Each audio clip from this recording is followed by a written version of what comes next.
Hello, I'm Chanel. This is Spirited Stardust, and today we are looking at the Green Glyphs Oracle deck. So this is a Kickstarter deck. I backed it in October last year, and it's arrived in August this year, so almost a year from backing it to receiving it. The price is up above, I believe. I think it was 75 US total, which is about 115 Australian dollars total. So let's take a look. So one of the items was this Inoki card that you get for free. The box has some holographic elements on it. So there are 50 cards and an 80-page guidebook by James R Eads. So it's a magnetic closure. Let's take the book out. So here you have a little write-up that's inside the deck. So this is the guidebook. So it's full color gloss pages. You have a note and a preface. It says, "Welcome to the Oracle." So it's talking about the Oracle deck, where the imagery comes from, some exercises to do, some poems, conducting a reading, some spreads, a sample reading,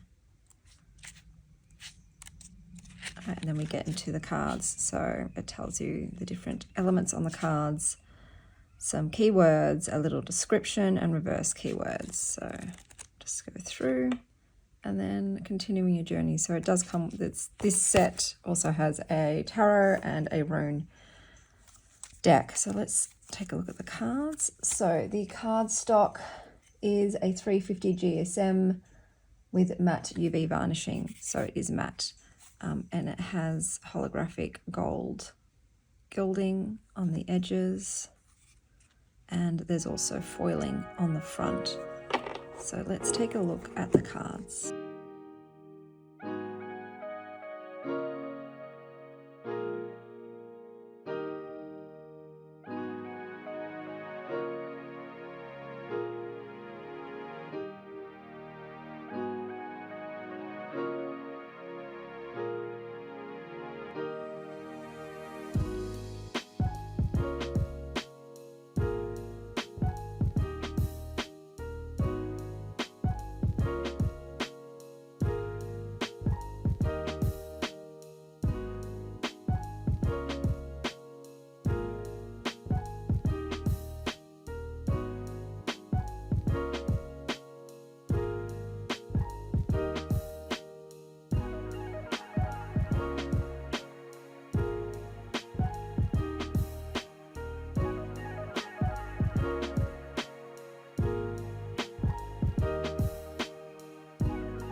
Okay, so shuffling, because it's so little, I obviously can't bend it. So yeah, it's shuffles overhand beautifully though. Overhand shuffle is gorgeous. So here we've got broken glass and gazebo. I thought I'd do two because they're little. So broken glass.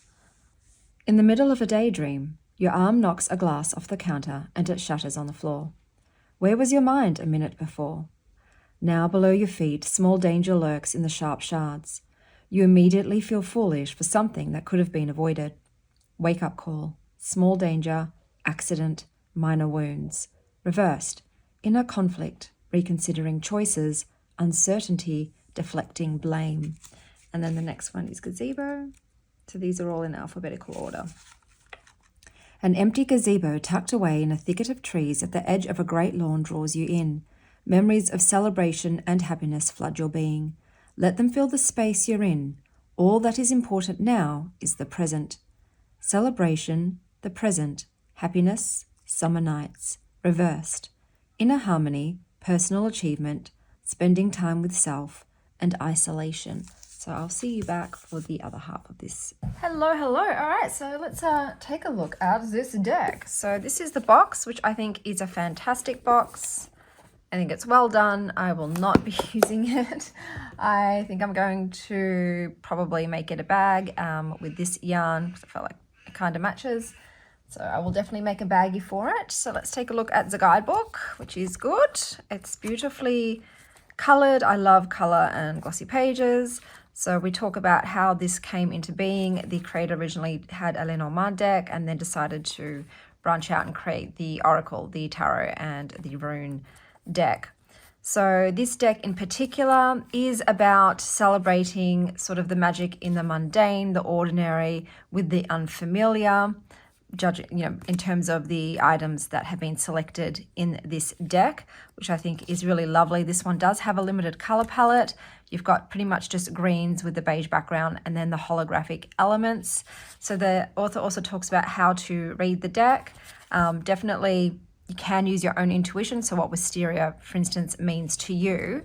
But with these spreads, they draw on their sort of Lenormand, because you've got like a Lenormand kind of tableau reading there, and recommends doing it in pairs or even triplets, and then kind of finding a meaning out of joining those two. So as you do a Lenormand, you would put the two together to get the sentence. So here's got lost power with phone call, news about something missing.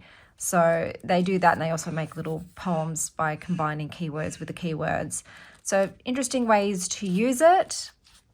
You could just pull one card as well. I had absolutely no issue with just pulling one card. The write-ups are absolutely fine. So like I said, you've got a little paragraph, you've got the upright and the reversed. So this was perfectly done for me. And it was perfectly enough. The cardstock, I do like it. It is thick. It feels, high quality. It's matte. You've got the gilding. The gilding is a little bit sharp. It's one of those sharp ones, but it is very, very pretty. But I do love the cardstock. The backs are fine. Like, I'm not in love with them, but I think they're nice. They're pleasing to the eye. I do like the limited color palette, even though green is probably one of my least favorite colors. It works. It works for me. So I will show you some pairings and then talk a bit more about my personal opinion of the deck. So I thought I'd start it off with a mass market tarot deck. So here I am pairing it with the Herb Crafters Tarot because it has a bit of a nature vibe, and this deck kind of feels like a nature vibe because it's based in the everyday. So I thought, energetically maybe they might play along, even though the Herb Crafters is very high color and this deck is very limited color. I still thought they would kind of go. So I'll just do one more so you can see visually what it's like, because the Herb Crafters also has a lot of green, which I think complements the Green Glyphs Oracle. The next deck that I thought might pair well is the Woodland Wardens, because once again there's animals, and I thought the kind of more muted color palette might go, because the Woodland Wardens is a bit more subdued. It's got that vintage kind of feel, and this naturally, because of the cardstock color, has a vintage kind of feel to it.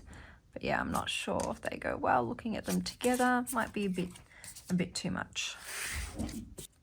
Okay, so next up I have the Home Oracle. So this is a limited kind of color palette. I say that and then these are very bright, but generally the Home Oracle has a lot of greens in it. And once again, I thought that might pair up, but actually I'm kind of vibing the energetic matching these two are giving. I'm feeling it. I don't know if it's coming across visually, but energetically, I really like them together. So we'll do 2 more because I'm actually vibing this pairing.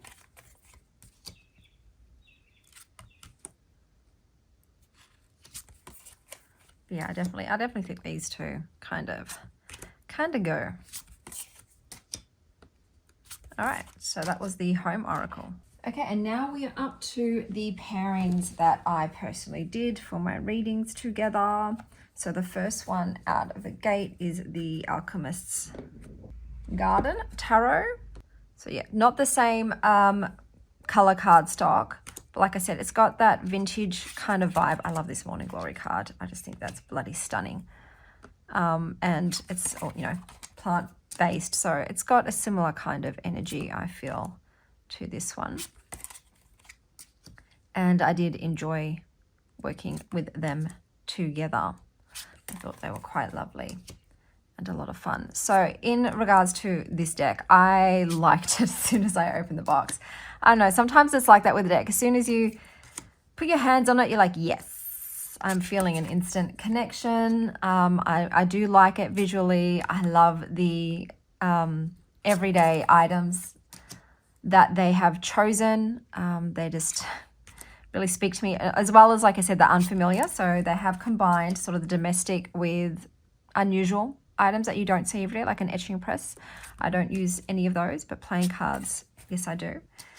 So I really enjoyed it. I like the size. I'm a sucker for little mini decks. I do like them. The cardstock is beautiful. The quality is beautiful. The write-ups are interesting. And it was an instant connection. And then as soon as I read the deck, I'm like, yes. The next deck that I paired with it is the Magical Botanical. Just trying to put this down over here, because once again, it's got that similar kind of vintagey vibe, retro, you know, journal, botanical journal kind of vibe, parchment paper style, because that's kind of the feeling you get from this deck too, because of the matte cardstock. It's like you're playing with parchment. So I love them together. I think they go. So the author also said that sometimes with the more intensely holographic cards, that could be a more positive spin. I remember reading briefly in the guidebook, but these were gorgeous. I think visually, these were probably my favorite pairing together. But yeah, I really like this deck. And now I'm like, oh, should I consider perhaps getting the tarot and the Lenormand and the Rue? Because obviously there was a temptation to get all 4 with the Kickstarter, but I thought, hey, that's a big financial undertaking. Why don't you get one, see what the energy of the deck is like, how it reads. If you like it, you could, I'm sure, always buy the other decks. So after using this little beauty, I will be probably having a look at other people's videos too, because now there'll be more information on them and seeing if any of them appeal. But this one was just so unique. Like I said, I love the everyday items mixed with the fantastical, and just the aesthetic of it is just like unlike anything else I have. So I really enjoyed playing with this deck and reading with it, and I'm excited to continue in the future. And yeah, I will have to check out the author's other Green Glyphs items, because I just love this one so much. So let's have a look at a reading. Okay, so I did a little rest of the month ahead reading, and it was quite serendipitous. As you can see already from the cards, we have acorns here paired with an oak tree, and the acorns are in the picture of the oak tree as well. And then we've got it paired with the 8 of Wands. That plant is Guarana, and the mystery box. So I decided to pull 2 because I do think that this deck really works well in multiples to feed off each other. So I will read the keywords for both of these and then do my little reading. So with acorns, the meaning for acorns, A pile of golden acorns tumble across the floor, and as the light hits them, they shine like little treasures. When you see acorns in a reading, consider it a good omen. Perhaps a bit of luck is on your way. Minor fortune, luck, good omen, prosperity. Reversed, lost item, feeling shorted, feelings of inadequacy, out of luck. And then you've got the mystery box. Is everything in front of you truly as you see it? If we approach the cube, knowing only of squares, is it still a cube? Instead of answering questions, the cube asks you more. It is a relic from the unknown, and as long as you try to figure it out, it will never open. Unanswered questions needing clarity, mystery, the unknown. Reversed, confusion, distortion, paralysis, fear.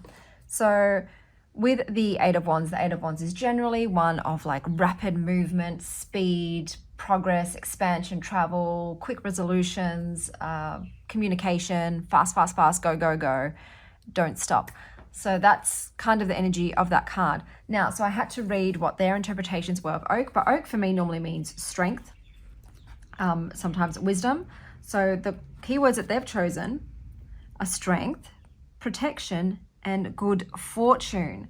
So because of that little good fortune thing, I am tying this together to be a bit more of luck is on your way. You're going to have some luck. Some of the maybe acorns that you've squirreled away during the winter will now serve you well. So sort of like the challenges have passed, and now with the speed of haste, wonderful surprises are on the way, because this is like the element of the unknown. So I feel like there's unexpected blessings coming, fortunate opportunities that are going to work out in my favor, and that there is just a lot of positive energy coming very quickly in the end of this month. A lot of unknown hidden surprises are going to be revealed. So I'm just, yeah, that's the overall message that I've gotten for this one. Quite a positive, good omen one. So, you know, brace myself, because I'm about to have a kind of windfall of serendipitous and fortuitous things coming my way. So that was my review for the Green Glyphs Tarot. I do absolutely love it. And like I said, I will be checking out the other decks to see if any of them speak to me. But this one was a wonderful surprise. I hope that wherever you are having a wonderfully surprising morning, afternoon, or evening. And as always, stay wild, Star Child.